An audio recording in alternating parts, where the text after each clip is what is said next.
3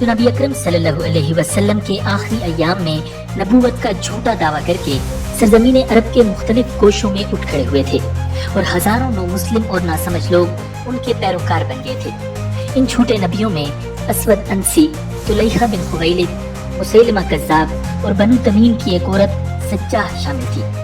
دوسرا فتنہ ارتداد کا تھا۔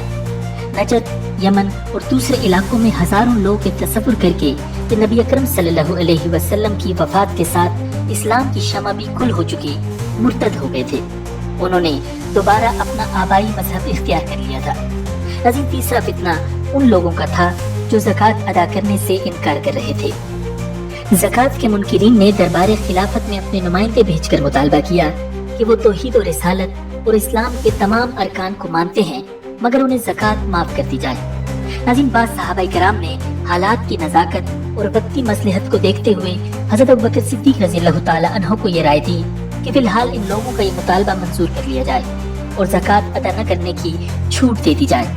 حضرت عمر فاروق رضی اللہ تعالی عنہ جیسے دلیر اور بلند حوصلہ انسان کا مشورہ بھی یہی تھا کہ بغاوت کے فتنے سے بچنے کے لیے ان کی یہ شرط مان لی جائے۔ انہوں نے حضرت ابوبکر صدیق رضی اللہ تعالی عنہ سے کہا، یہ لوگ کلمہ لا الہ الا اللہ تو پڑھ رہے ہیں، آپ ان سے کیوں جنگ کرنا چاہتے ہیں؟ لیکن حضرت ابوبکر صدیق رضی اللہ تعالی عنہ سیاسی مصلحتوں اور وقتی ضرورتوں کو نظر انداز کرتے ہوئے اسلام کو اصلی شکل میں باقی رکھنے کا عزم کیے ہوئے تھے۔ اس لیے آپ رضی اللہ تعالی عنہ نے فرمایا، اللہ کی قسم، جو شخص زکوٰۃ کو نماز کے برابر اہمیت نہیں دے گا میں اس سے ضرور لڑوں گا۔ نبی اکرم صلی اللہ علیہ وسلم کے زمانے میں جو لوگ زکوٰۃ میں بکری کا ایک بچہ بھی دیتے تھے، اگر آج اس کی ادائیگی روکیں گے تو میں ان سے بزور شمشیر لے کر رہوں گا۔ ناظرین، باطل کے ان تمام گروہوں سے نمٹنا ضروری تھا، مگر حضرت ابوبکر صدیق رضی اللہ تعالی عنہ نے جس کام کو سب سے زیادہ اہمیت دی وہ حضرت اسامہ بن زید رضی اللہ تعالی عنہ کے اس لشکر کی روانگی تھی جو نبی اکرم صلی اللہ علیہ وسلم نے اپنے آخری ایام میں ترتیب دیا تھا، مگر آپ صلی اللہ علیہ وسلم کی بیماری اور پھر وفات کے سبب اب تک یہ لشکر مدینہ منورہ کے باہر رکا ہوا تھا۔ اس لشکر کی روانگی کا معاملہ سامنے آیا تو حضرت عمر، حضرت عثمان، حضرت سعد بن ابی وقاص اور حضرت سعید بن زید رضی اللہ تعالی عنہ جیسے اکابر آپ کی خدمت میں حاضر ہوئے اور اس کی روانگی مؤخر کرنے کا مشورہ دیتے ہوئے کہا، عرب میں ہر طرف بغاوت پھیل چکی ہے، اس لشکر کو شام بھیجنے کا کوئی فائدہ نہیں، اسے مرتدین کے خلاف روانہ کیجیے۔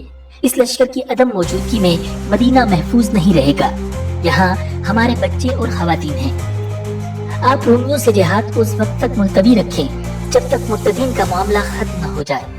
حضرت ابوبکر صدیق رضی اللہ تعالی عنہ نے ان کی باتیں بوجھل طبیعت کے ساتھ سنی اور پھر گویا ہوئے، مزید کچھ کہنا ہے؟ وہ بولے، جی نہیں، ہم اپنی بات کہہ چکے۔ تب آپ رضی اللہ تعالی عنہ نے فرمایا، اس ذات کی قسم جس کے قبضے میں میری جان ہے، اگر درندے مدینہ میں گھس کر مجھے کھا جائیں تب بھی میں اس لشکر کو ضرور بھیجوں گا۔ بھلا یہ کیسے ہو سکتا ہے کہ میں اسے روک لوں جبکہ جناب رسول اللہ صلی اللہ علیہ وسلم جن پر آسمان سے وحی نازل ہوتی تھی فرما گئے ہیں کہ اس لشکر کو روانہ کر دو۔ حضرت ابوبکر صدیق رضی اللہ تعالی عنہ کا اٹل فیصلہ سن کر سب خاموش ہو گئے، تاہم بعض حضرات نے تجویز دی کہ اسامہ بن زید رضی اللہ تعالی عنہ کی جگہ اکابر صحابہ میں سے کسی کو امیر بنا دیا جائے۔ حضرت ابوبکر صدیق رضی اللہ تعالی عنہ یہ سن کر بڑے جوش سے بولے، جسے رسول اللہ صلی اللہ علیہ وسلم نے امیر بنایا ہے تم اسے معزول کرنے کا مشورہ دے رہے ہو؟ ناظرین، لشکر روانگی کے لیے تیار ہوا تو حضرت ابوبکر صدیق رضی اللہ تعالی عنہ مجاہدین کی حوصلہ افزائی کے لیے اس طرح ساتھ چلے کہ آپ پیدل تھے اور حضرت اسامہ بن زید رضی اللہ تعالی عنہ گھوڑے پر سوار تھے۔ حضرت اسامہ رضی اللہ تعالی عنہ نے مؤدبانہ طور پر درخواست کی، خلیفۃ الرسول آپ سوار ہو جائیں ورنہ میں بھی پیدل چلوں گا۔ حضرت ابوبکر صدیق رضی اللہ تعالی عنہ بولے، نہ تمہیں اترنے کی ضرورت ہے اور نہ مجھے سوار ہونے کی، کیا حرج ہے کہ میرے پیروں پر اللہ کے رستے کی کچھ دھول لگ جائے؟ مجاہد کو تو ہر قدم پر 700 نیکیاں ملتی ہیں۔ آپ رضی اللہ تعالی عنہ مشاورت کے لیے حضرت عمر فاروق رضی اللہ تعالی عنہ کو اپنے ساتھ مدینہ منورہ میں رکھنا چاہتے تھے، مگر وہ لشکر اسامہ میں شامل تھے۔ آپ نے نظم و ضبط کی اعلیٰ ترین مثال قائم کرتے ہوئے انہیں خود روکنے کے بجائے حضرت اسامہ بن زید رضی اللہ تعالی عنہ سے انہیں اپنے پاس رکھنے کی باقاعدہ اجازت دی۔ اس طرح سب پر واضح ہو گیا کہ امیر کا مقام کیا ہے اور نظم و ضبط کسے کہتے ہیں۔ ناظرین، روانگی کے وقت حضرت ابوبکر صدیق رضی اللہ تعالیٰ عنہ نے حضرت اسامہ بن زید رضی اللہ تعالیٰ عنہ کو یہ ہدایات دی: خیانت اور بدعہدی مت کرنا، بچوں، بوڑھوں اور عورتوں کو قتل نہ کرنا، کھجوروں اور پھلدار درختوں کو نہ کاٹنا۔ تمہیں وہاں عبادت خانوں میں کوشہ نشین راہب ملیں گے، ان کو کوئی تکلیف نہ پہنچانا۔ ناظرین، لشکر اسامہ میں 2000 پیادے اور 1000 گھڑ سوار تھے۔ نبی اکرم صلی اللہ علیہ وسلم کی زندگی میں جو افراد اس میں شامل ہوئے تھے ان میں سے کوئی کم نہ ہوا۔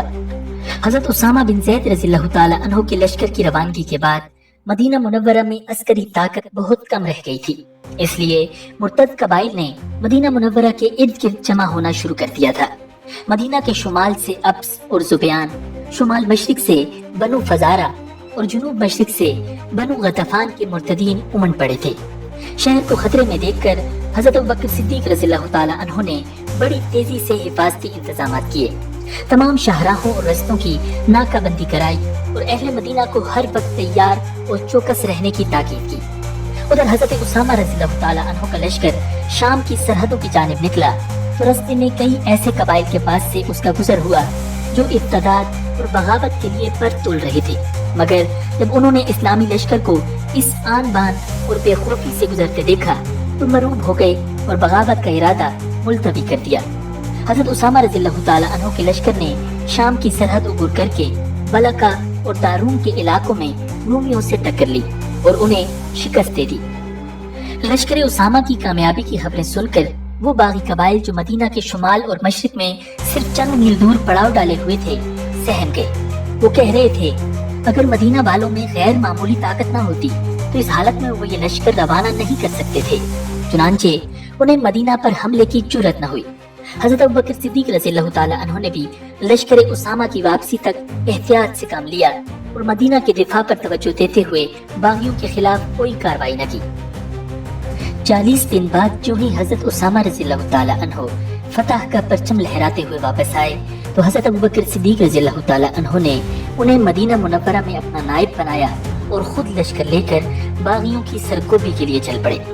صحابہ کرام نے اصرار بھی کیا کہ آپ کا دارالخلافہ میں رہنا ضروری ہے، مگر آپ رضی اللہ تعالیٰ عنہ نہ رکے۔ لشکر لے کر بذات خود سپہ سالار کی ذمہ داریاں انجام دیتے ہوئے آپ نے مدینہ کے گرد و نواح میں پیش قدمی کی۔ ناظرین، یہ جماعت الاخرہ کے ایام تھے۔ ابس، زبیان، بنو مرہ اور بنو کنانہ کے فسادی مدینہ کے اطراف میں منڈلا رہے تھے۔ حضرت ابوبکر صدیق رضی اللہ تعالیٰ عنہ نے اچانک یلغار کی اور ایک دن صبح کا اجالا نمودار ہونے سے قبل انہیں چا لیا۔ فسادی انہیں یکا یک سامنے پا کر دہشت زدہ ہو گئے۔ مسلمان ان پر پل پڑے۔ سورج نکلتے نکلتے حریف لاشوں کے ڈھیر چھوڑ کر فرار ہو چکا تھا۔ یہ فتنہ انگیزوں کے خلاف پہلی فتح تھی۔ اس کے بعد آپ رضی اللہ تعالیٰ عنہ نے مدینہ منورہ سے 12 میل دور ذی القصہ کے مقام پر کیمپ لگا کر فوج کو 11 حصوں میں تقسیم کر دیا۔ ہر حصے پر تجربہ کار صحابہ کرام کو امیر مقرر کیا اور ایک مربوط نقشہ جنگ مرتب کر کے ان 11 لشکروں کو پورے جزیرۃ العرب میں پھیلا دیا۔ آپ کا سب سے بڑا ہدف اب جھوٹے نبیوں کو سبق سکھانا تھا۔ ناظرین، آپ اس سے قبل تمام مرتد سرداروں، نبوت کے جھوٹے دعوے داروں اور ان کے پیروکاروں کی طرف اپنے قاصد بھیج کر انہیں دوبارہ اسلام کی دعوت دے چکے تھے۔ آپ کے نائبین سر توڑ کوششیں کر چکے تھے کہ یہ گمراہ لوگ دوبارہ ہدایت پر آ جائیں، مگر بہت کم لوگوں پر اس دعوت کا اثر ہوا۔ چنانچہ حضرت ابوبکر صدیق رضی اللہ تعالیٰ عنہ بھی پوری قوت، ہمت اور ایمانی جوش کے ساتھ ان کے مقابلے پر آ گئے۔ ناظرین، بنو اسد کے سردار طلیحہ نے نبوت کا دعویٰ کر کے اپنے ارد گرد ایک بھاری جمعیت اکٹھی کر لی تھی۔ اس کا دعویٰ تھا کہ جبریل علیہ السلام اس کے پاس بھی آیات لاتے ہیں۔ اس کی من گھڑت آیات کچھ اس قسم کی تھی: قسم ہے شہری کبوتر اور جنگلی کبوتر کی اور روزہ دار لٹورے کی، ان سب نے تم سے کئی سال پہلے روزے رکھے، ہماری حکومت شام تک پھیل کر رہے گی۔ ناظرین، لوگوں کو گمراہ کرنے کے لیے وہ طرح طرح کی شوخ بازیاں دکھاتا تھا۔ ایک بار اس نے ریگستان میں پانی کے بڑے بڑے مٹکے چھپا دیے۔ جب اس کے ساتھیوں کو پانی کی تنگی محسوس ہوئی تو وہ بولا، گھوڑوں پر سوار ہو کر اس سمت چند میل طے کرو، پانی کے مٹکے ملیں گے۔ لوگوں کو اس جگہ پانی ملا تو اسے طلیحہ کا معجزہ سمجھے۔ اس شعبہ بازی کے ذریعے اس نے بنو اسد، بنو غطفان اور بنو تے کو بھی اپنے ساتھ ملا لیا تھا۔ غرض یہ ایک مہلک فتنہ تھا جس نے مدینہ منورہ کے مشرق کو گرد آلود کر دیا تھا۔ ناظرین، طلیحہ کی سرکوبی کے لیے حضرت ابوبکر صدیق رضی اللہ تعالی عنہ نے اسلام کے بہترین سپہ سالار حضرت خالد بن ولید رضی اللہ تعالی عنہ کو منتخب کیا۔ اس وقت طلیحہ اپنی فوج کے ساتھ بزاحہ کے مقام پر موجود تھا۔ حضرت ابوبکر صدیق رضی اللہ تعالی عنہ نے حضرت خالد بن ولید رضی اللہ تعالی عنہ کو روانہ کرتے ہوئے ہدایت کی، پہلے قبیلہ بنو تے کے پاس جانا، پھر بزاحہ کا رخ کرنا، اس مہم سے فارغ ہو کر بطاح میں بنو تمیم کے مالک بن نویرہ کی خبر لینا اور میرا دوسرا حکم آنے تک وہیں ٹھہرنا۔ ناظرین، ان ہدایات میں سے ہر ایک بڑی گہری حکمتوں پر مبنی تھی۔ حضرت خالد بن ولید رضی اللہ تعالی عنہ حکم کے مطابق متاثرہ علاقوں میں پہنچے اور سب سے پہلے بنو تے سے رابطہ کیا۔ یہ لوگ طلیحہ کی حمایت کے باوجود ابھی تک اسلام پر قائم تھے۔ بنی تے کے سردار عدی بن حاتم رضی اللہ تعالی عنہ سے ملاقات ہوئی تو انہوں نے مشورہ دیا کہ 3 دن تک صبر کریں، اس دوران وہ اپنے قبیلے کو سمجھانے کی کوشش کریں گے۔ حضرت خالد رضی اللہ تعالی عنہ مان گئے۔ حضرت عدی بن حاتم رضی اللہ تعالی عنہ کی کوششیں کامیاب ہوئیں اور بنو عدی کے لوگ طلیحہ کا ساتھ چھوڑ کے حضرت خالد رضی اللہ تعالی عنہ کی فوج میں شامل ہو گئے۔ ناظرین، یہ حضرت ابوبکر صدیق رضی اللہ تعالی عنہ کی حکمت عملی پر عمل کرنے کا نتیجہ تھا کہ لڑائی سے پہلے ہی دشمن کی صفوں میں دراڑیں پڑ گئیں اور مسلمان لشکر کی تعداد میں اضافہ ہو گیا۔ اب حضرت خالد رضی اللہ تعالی عنہ نے طلیحہ کے خلاف کارروائی شروع کی۔ بزاحہ کے مقام پر دونوں فوجوں کا آمنا سامنا ہوا۔ یہ جگہ مدینہ منورہ سے کوئی 400 کلومیٹر شمال مشرق میں موجود ہے۔ طلیحہ خود ایک چادر اوڑھ کر مراقبے کی حالت میں اس طرح بیٹھ گیا جیسے اس پر وحی نازل ہونے والی ہو۔ اس کی فوج کا سپاہ سالار عیینہ بن حصن، جس کے پاس بنو فزارہ کے 700 جنگجو تھے، مسلمانوں پر حملہ آور ہوا۔ گھمسان کی لڑائی شروع ہو گئی۔ جلد ہی عیینہ نے محسوس کیا کہ حضرت خالد بن ولید رضی اللہ تعالی عنہ کو شکست دینا مشکل ہے۔ اس نے طلیحہ کے پاس آ کر پوچھا، کیا جبرائیل کوئی پیغام لائے ہیں؟ طلیحہ کا جواب تھا، ابھی نہیں۔ لڑائی نے طول کھینچا اور عیینہ کو کامیابی دور محسوس ہونے لگی تو پھر طلیحہ کے پاس گھبرایا ہوا آیا اور چلایا، تیرا باپ مرے، جبریل کچھ حکم لائے کہ نہیں؟ طلیحہ بولا، ابھی تک تو نہیں لائے۔ عیینہ پھر جا کر فوج کو لڑانے میں مصروف ہو گیا، مگر جب ساتھیوں کے قدم ٹگمگاتے دیکھے تو پھر دوڑا ہوا آیا اور بولا، جبریل آئے کہ نہیں؟ طلیحہ بولا، ہاں آئے تھے۔ عیینہ نے خوش ہو کر پوچھا، کیا حکم لائے؟ طلیحہ نے من گھڑت آیات پڑھ دی، جیسے کہ تیرے نصیب میں ہے ایک چکی جیسے اس کی چکی، تیری حالت ہوگی ایسی تو بھولے گا نہ کبھی۔